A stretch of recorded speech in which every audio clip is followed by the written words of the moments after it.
Hello everyone, this is Prasujya and welcome to Student Guide.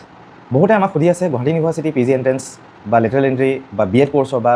Form fill up কেতিয়া আহিব কি হ'ব কি নহ'ব চ' টিল ডেট আজি হ'ল 25 মে হিচাপত ফৰ্ম ফিল আপটো অহা নাই আৰু সাধাৰণতে গুৱাহাটী ইউনিভাৰ্চিটি ফৰ্ম ফিল আপটো অলপ দেৰিকৈ অহা দেখা যায় যোৱা 5 বছৰ 4 বছৰ ধৰি দেখি আছোঁ যে গুৱাহাটী ইউনিভাৰ্চিটি মে শেষৰ ফালে একদম 30 তাৰিখ বা 31 তাৰিখ বা জুনৰ 1, 2 বা 5 তাৰিখৰ ভিতৰত ফৰ্ম ফিল আপৰ ডেটটো দিয়ে চ' যিহেতু আজি 25 তাৰিখ হৈছেহে আৰু এসপ্তাহ বা 10 দিনৰ ভিতৰত ফৰ্ম ফিল আপটো আহিব লাগে and I request Guwahati university অথৰিটিক যে প্লিজ আপোনালোকে ফৰ্ম ফিল আপৰ ষ্টাৰ্টিঙতে যাতে ক্লিয়াৰিফিকেশ্যনটো দি দিয়ে যে 7 আৰু 8 চেম আৰু 2 ইয়াৰ মাষ্টাৰ ডিগ্ৰী কোনে কৰিব পাৰিব কোনে নোৱাৰে যাতে ষ্টুডেণ্টসমূহে কনফিউজ নহয় চ' এইখিনি মই জনালোঁ সকলোকে কনফিউজ নহ'ব তোমালোকে বৰ্তমান 6 চেমৰ এক্সাম চলি আছে যিহেতু 6 চেমৰ ফাইনেল এক্সামটোত ভালকৈ ফ'কাছ কৰা ভালকৈ পঢ়া তাৰ কাৰণে আৰু এণ্ট্ৰেন্স এক্সামৰ কাৰণে 1 মাহ ইজ মোৰ দেন এনাফ 1 মাহ যদি ভালকৈ তোমালোকে ইনষ্টাগ্ৰাম বা ঘূৰা পকা অলপ কম কৰি পেলাই পঢ়াত যদি সময় দিয়া দেন ডেফিনেটলি তোমালোকে এণ্ট্ৰেন্স এক্সামটো ক্ৰেক কৰিব সক্ষম হ'বা প্ৰত্যেকজন ষ্টুডেণ্টে আৰু যিসকলে ড্ৰপাৰ ষ্টুডেণ্ট আছে তো আপোনালোকে ভালকৈ প্ৰিপাৰেশ্যন ষ্টাৰ্ট কৰি দিয়ক এতিয়া বৰ্তমান এতিয়া হাতত বহুতখিনি সময় আছে যিহেতু জুলাই মাহত এণ্ট্ৰেন্স এক্সামটো হ'ব এণ্ড বেষ্ট উইচেছ থাকিলে from our student guide team and সকলোৱে যাতে ভালকৈ প্ৰিপেয়াৰ কৰি এণ্ট্ৰেন্স এক্সামটো ক্ৰেক কৰে থেংক ইউ ছ' মাছ